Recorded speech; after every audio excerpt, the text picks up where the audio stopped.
Partnerem odcinka jest miasto Toruń.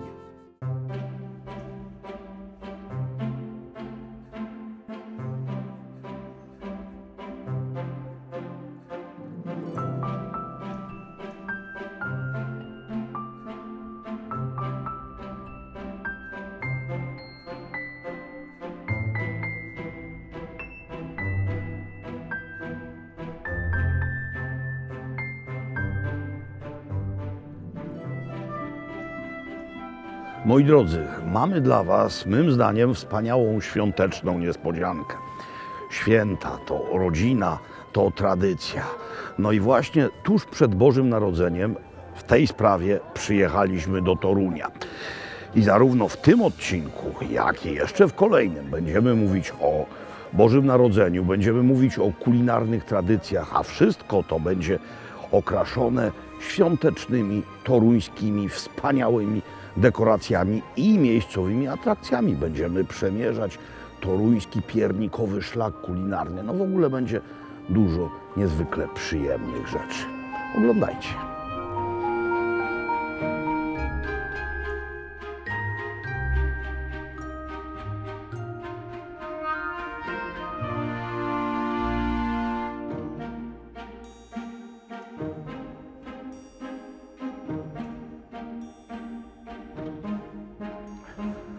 Z czym to jedzeniowo kojarzy nam się Toruń? No nie z Kopernikiem, powiecie, bo Kopernik to przecież sprawa całkowicie niejedzeniowa. Macie rację teoretycznie, ale zarazem jej nie macie, bowiem innym, niemal automatycznym skojarzeniem z Toruniem są pierniki, a Kopernik i pierniki to jest rzecz spójna. Zresztą wszystko wyjaśni się tutaj w Muzeum Toruńskiego Piernika.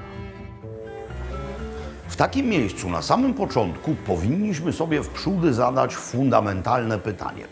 Czym mianowicie jest piernik? No, odpowiedź piernik jest ciastem nie wystarczy, gdyż jest to ciasto bardzo specyficzne, ciasto leżakujące, dojrzewające. Skoro ciasto, to mamy mąkę. Kiedyś głównie żytnia, potem również pszenna. Mąka to jedno. Druga rzecz to coś słodkiego, miód, a dawniej, jeśli cukier, to cukier trzcinowy, cukier buraczany, to dopiero początek XIX wieku. No ale to jeszcze nie jest piernik. Istotą piernikowości jako takiej jest zapach. Jest zapach, który bierze się z korzeni. Przeróżne korzenie, goździki, kurkuma, pieprz, cynamon, imbir. To wszystko jest w tym korzennym zestawie. No i teraz kolejne pytanie, jakże ważne. Gdzież to robiono pierniki? Robiono tam, gdzie był dostęp do tych korzeni. Oczywiście to wszystko nie rośnie w okolicach Torunia, ale Toruń leży nad Wisłą.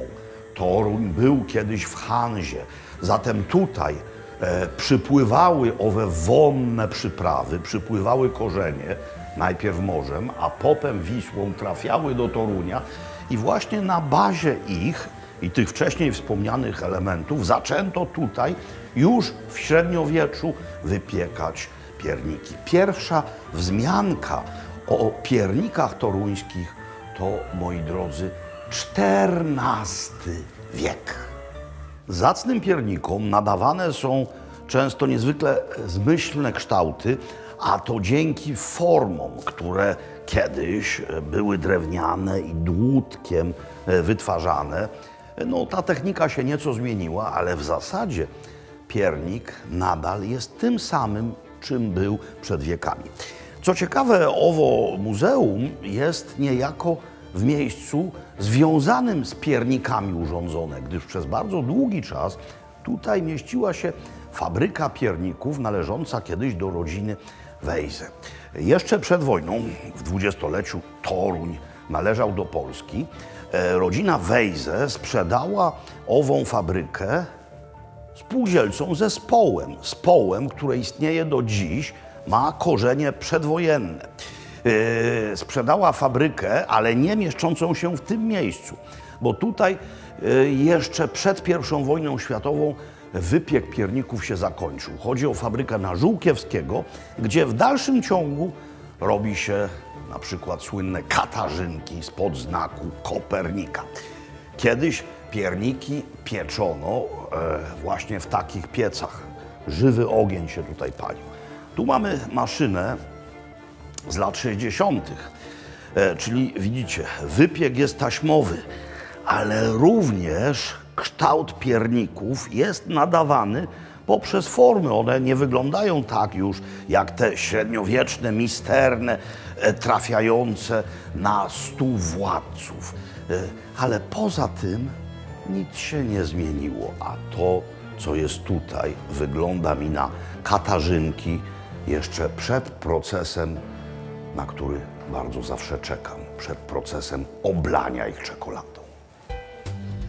Do konstatacji, że dzisiejszy Toruń piernikami stoi, wystarczy doprawdy krótki spacer po mieście, gdyż sklepów z piernikami jest tu co niemiara, a w nich pierniki niejedną mają twarz. To miejsce na przykład wygląda jak piernikowy jubiler, jak sklep niezwykle elegancki z piernikową biżuterią. Ale właśnie na tym polega koncept pani Igi Sarzyńskiej.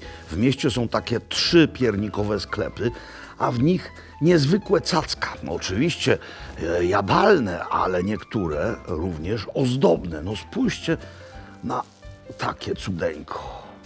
Czegoś takiego no, nie miałbym sumienia pożreć, choć oczywiście to wszystko również, a może nawet dla niektórych przede wszystkim do jedzenia służy.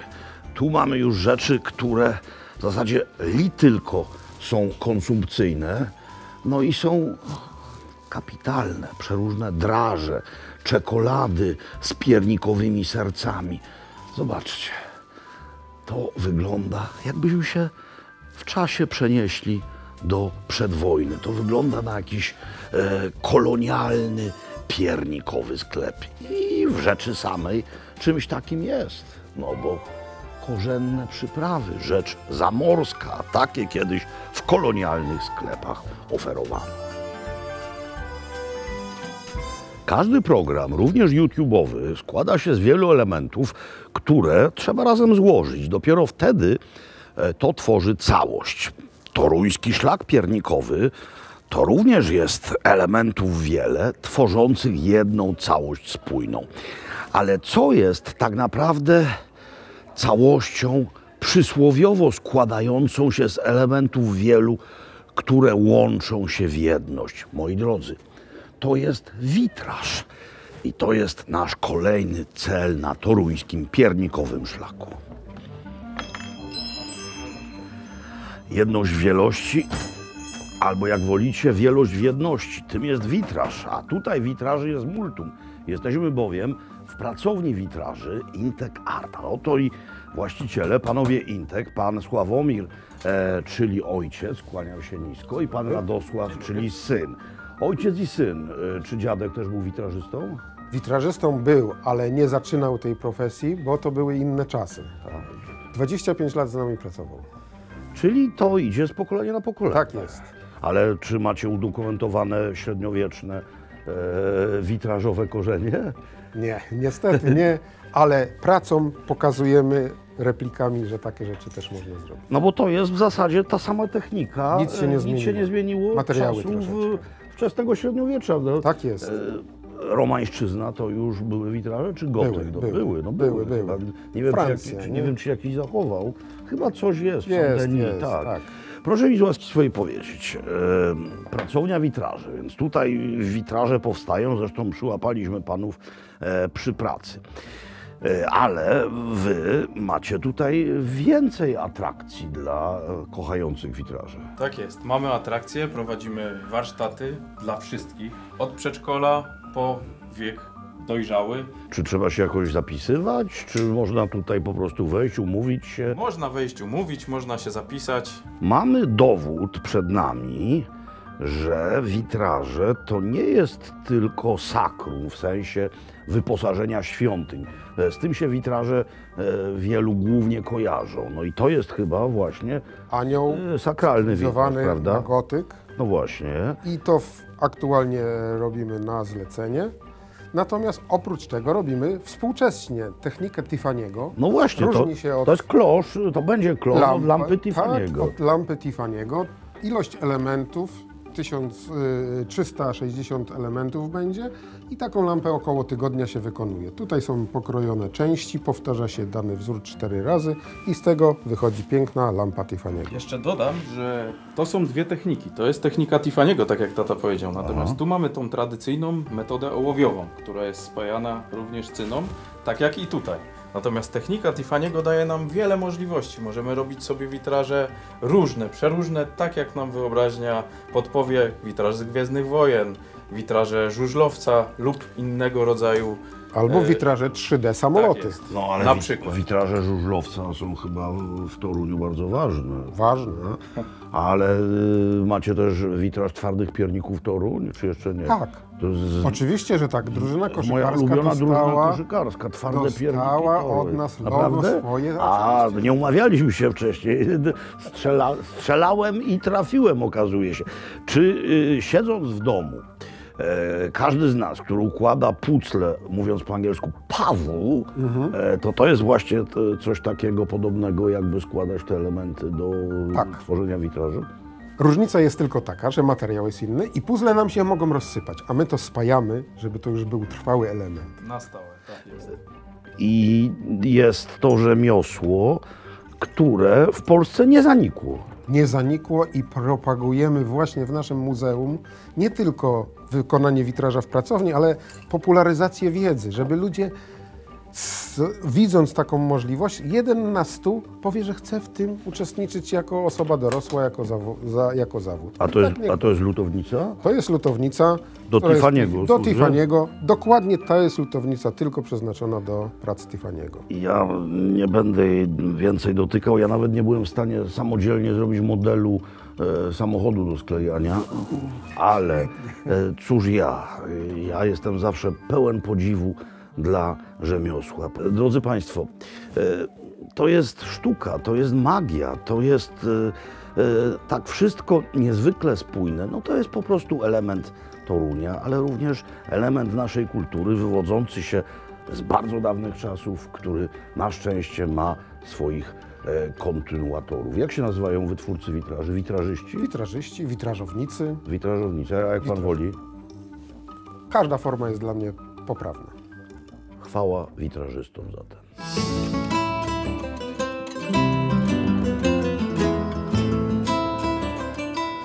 Miejscowy jarmark świąteczny i zobaczcie, co udało mi się tutaj kupić. Tak, to kupiłem tu na straganie.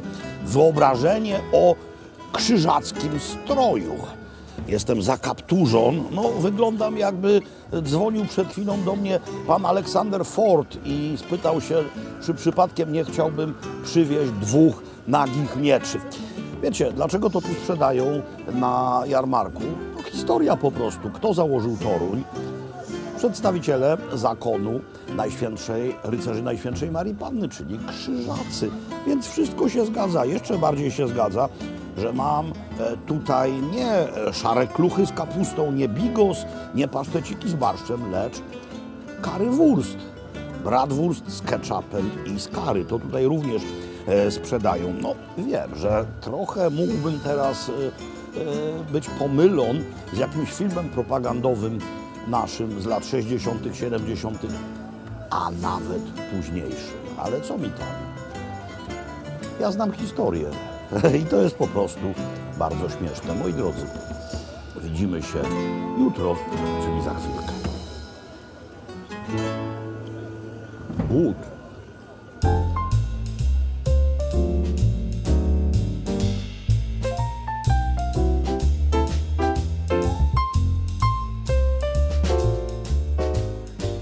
Moi drodzy, Agnieszka Michałowska, z którą znamy się od lat paru, gdyż prowadzi tutaj w Toruniu Akademię Kulinarną Studio A.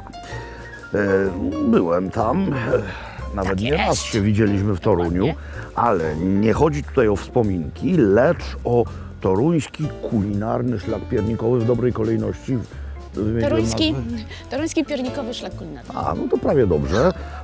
Moja droga, kto wpadł na ten pomysł i na czym on generalnie polega?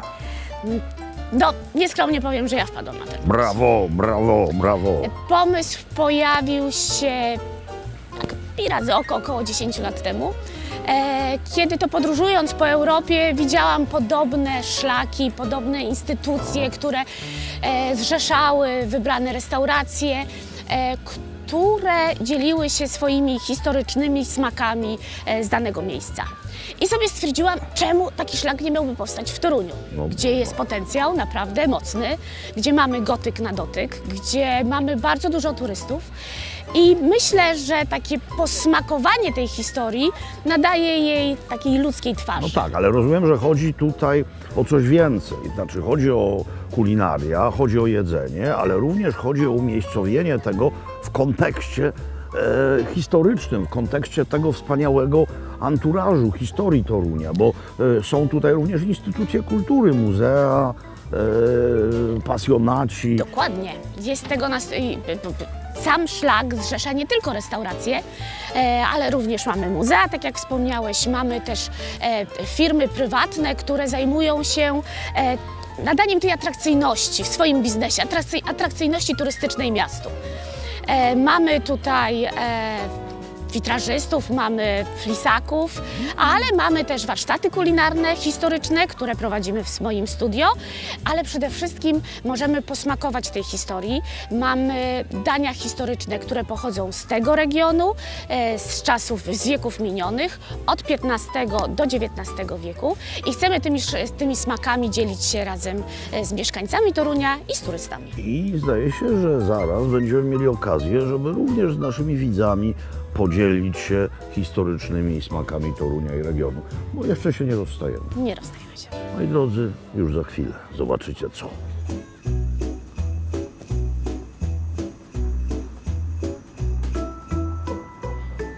Ów toruński piernikowy szlak kulinarny nie powstałby, gdyby nie inspiracja, pomoc i kwerenda naukowa tego oto człowieka, profesor Jarosław Dumanowski.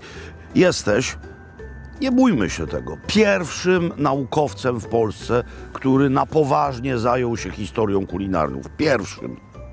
No, historią jedzenia, chociaż rozumianą ekonomicznie czy tak wyżywieniowo, historycy się zajmowali. Natomiast rzeczywiście historia kuchni wydawała się badaczom przeszłości taka niepoważna, czy wręcz śmieszna, a przede wszystkim niehistoryczna, niezmienna. No tak, ale historycy się bardziej zajmowali tym, że skoro był kryzys na rynku zbożowym, bo Gdańsk, no to sprawiło to i to. Trzeba było przez Odessę zboże eksportować. A ty istotą swoich badań uczyniłeś również kwerendę dawnych zapisków kulinarnych. I to jest niezwykłe. No przecież twoje komentarze do Compendium Ferculorum, mnóstwa innych dzieł, to są rzeczy, których wcześniej nie było po prostu.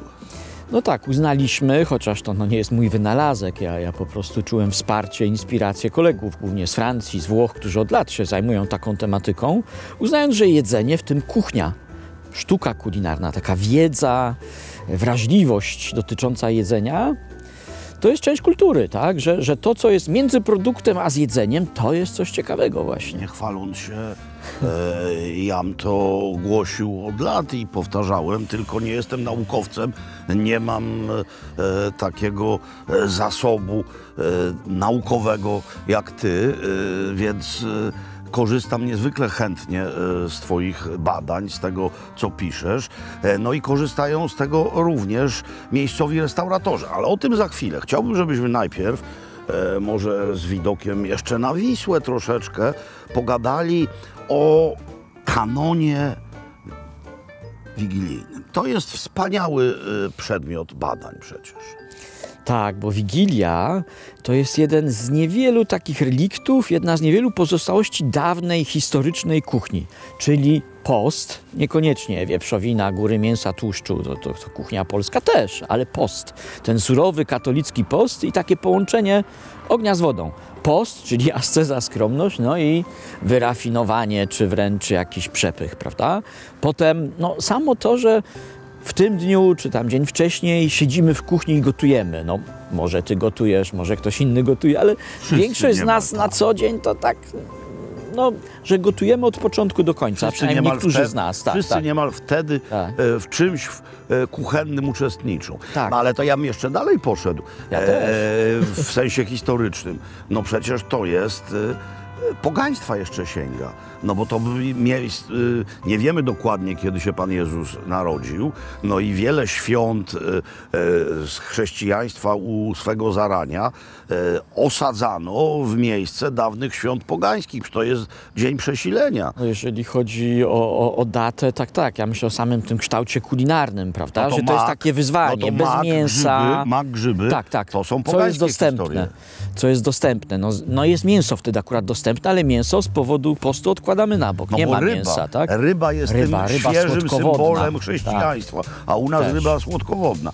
Czy w wielu krajach innych praktykuje się jeszcze Wigilię? Ja nie za bardzo to wiem z własnego doświadczenia, bo prawie wszystkie swoje Wigilie, z wyjątkiem jednej, spędzałem w Krakowie. No na terenie ziem tej dawnej Rzeczypospolitej na przykład teraz trwają prace nad wpisaniem Wigilii w szerszym sensie, rytuału, jedzenia i jakichś zwyczajów na listę UNESCO krajową, a w przyszłym roku razem z Ukrainą i z Litwą. Mamy wpisać to na listę światową UNESCO, więc to jest znane no i gdzieś w okolicy. No, sam opowiadałeś chyba o Czechach, W Austrii wiem, O Austrii, że się, tak, w katolickich krajach raczej, Czechy, prawda? Morawy bardziej, Bo w innych bo Czechy krajach- zainicjowane jako takie, Morawy bardziej... je się pewnie wręcz mięso, czy we Francji We Francji idzie do restauracji. foie gras na Foie gras. przykład, tak? Ale też ostrygi, w sumie postne.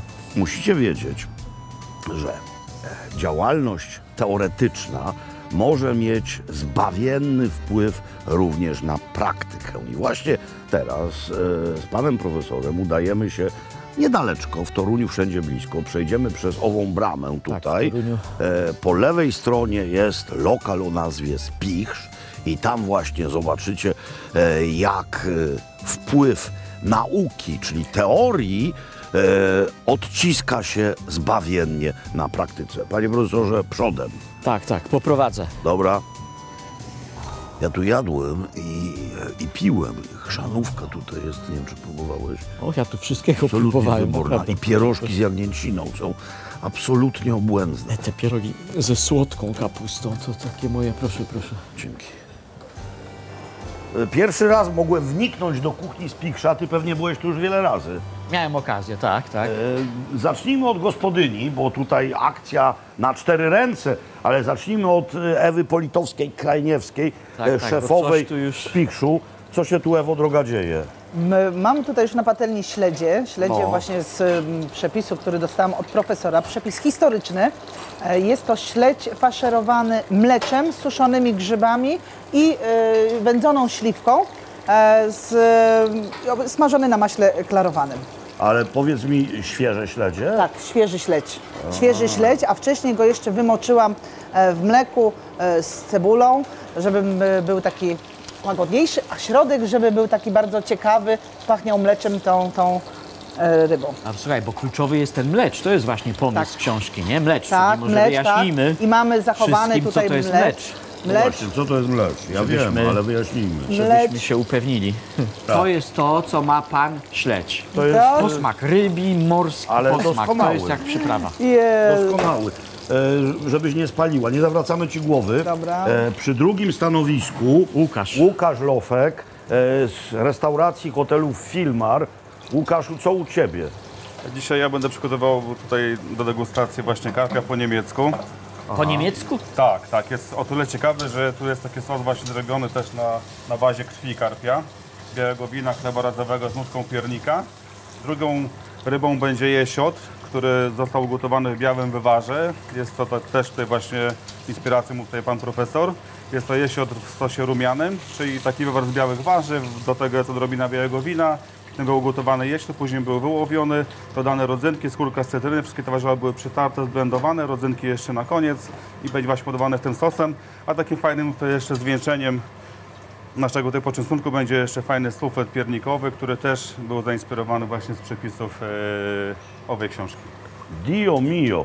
Właśnie, owej książki. Nic nie wiemy o książce. Mamy ową książkę, Pokaż do tak, kamery inspirację. Co to za książka? Owa książka to Kuchnia Polska, czyli tytuł mało taki charakterystyczny. Ostrożnie, bo to się rozsypuje. Czekaj. Tak, tak. Nie, wyrwałem ci brutalnie, Proszę bardzo. ale To jest- dotykać tak. takich książek to czysta przyjemność. To jest książka kucharska z Torunia, pierwsze wydanie 1885, ja mam trochę późniejsze. Skąd pochodzą te receptury? Czyli przepis na smażonego śledzia faszerowanego mleczem i razowym chlebem. Ewa to trochę podkręciła, dodała jeszcze jakichś słodkich czy rzeczy i piernika oczywiście. Na tego karpia po niemiecku jest cały zestaw przepisów na karpia. Tak? I on się nazywa tutaj też po karpia niemiecku. po niemiecku? Tak, ale on w różnych książkach się No, ale nazywa... on w Wielkopolsce chyba podobnie. Tak. No, Czernina to jest podobna Tak, koncepcja. tak, tak. On się przecież. nazywa czasami po polsku, czasami nawet po toruńsku, bo on jest tutaj z krwią, czego dzisiaj już nie robimy, bo to trudne przy dzisiejszym sposobie nabywania ryb. Z winem, z cukrem, z piernikami znowu, prawda? No i ten jesiotr, tak trochę na słodko, na szaro. W toruńskiej książce kucharskiej piernik odgrywa ogromną rolę. To nie tylko ciasto, ale dodatek do bardzo wielu potraw i mięs, i ryb. No i wracacie do tradycji. Znowu ten piernik Wracamy na szlak piernikowy. zaczyna odgrywać taką rolę, na jaką zasługuje. Ja mam pytanie w zasadzie pewnie bezsensowne, ale jednak warto je zadać. Czy to oznacza, że my będziemy mogli tego wszystkiego spróbować? Oczywiście, oczywiście. Tak, bezsensowne pytanie, bo Bezsensowne przyszliśmy. No to słuchajcie, nie zawracamy wam głowy więcej. Działajcie. A my idziemy cieszyć wyobraźnię tym, co za chwilę nastąpi. Na razie wyobraźnia, a potem podniebienie. Jak szybciej pójdziemy, to szybciej dostaniemy, No myślisz? tak myślę, bo na razie To biegniemy. zawracamy im głowę. Proszę cię bardzo. Dziękuję. Jako stały bywalec kuchni z Pikrza prowadź.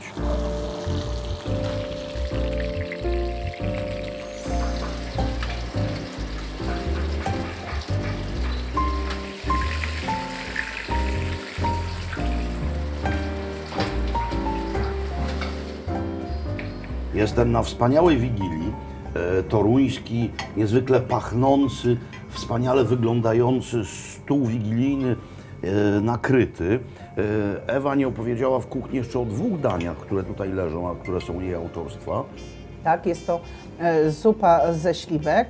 Tu mamy 3 rodzaje śliwki. Jest śliwka wędzona, śliwka suszona i świeża śliwka w tej zupie, a pierożki mamy z grzybami, ze śliwką wędzoną, a zupa jest gotowana na wywarze z grzybów. To są pierogi ze słodką kapustą, podane na kwaśnej śmietanie, to z przepisu z 1885 roku. Nie ukrywam, że są przepyszne. Drodzy Państwo, mamy wielką przyjemność, znaczy ja mam, bo dla Państwa tutaj z Torunia to jest rzecz normalna, że widzą swojego prezydenta, a my się tak często nie widzimy. Pan Paweł Gulewski, prezydent Torunia. Panie prezydencie, no czas na prezydencką przemowę. Bardzo dziękuję za możliwość krótkiego pozdrowienia wszystkich fanów, widzów kanału turystycznego i kulinarnego pana Roberta Makłowicza. Jesteśmy zaszczyceni jako mieszkańcy Torunia, że odwiedził pan Kopernikański, Hanzeatycki Toruń. Cieszymy się, że jest pan z nami, ale również życzymy i panu, całej ekipie, ale również wszystkim fanom Roberta Makłowicza i widzom z całego kraju i nie tylko, świąt Bożego Narodzenia radosnych, cudownych, spokojnych, no i niezliczonych, cudownych podróży, panie Robercie, bo na nie czekamy, odtwarzając i czekając na kolejne zwiastuny filmów, które pan nam prezentuje. Panie prezydencie, przemowa była rzeczywiście jak na prezydencką krótka i treściwa. Niezwykle, ale to dobrze, bo potrzebujemy celnych, krótkich i treściwych przemów. Dziękuję bardzo. Dziękuję Państwu niezmiernie. Dziękuję za zaproszenie. Naprawdę to, co tutaj robicie, profesorze, Ja rozumiem, że to z profesorskiej głowy płynie inspiracja i z łakomstwa. z serca. Szefowie, szefowie, robicie po prostu wspaniałą robotę.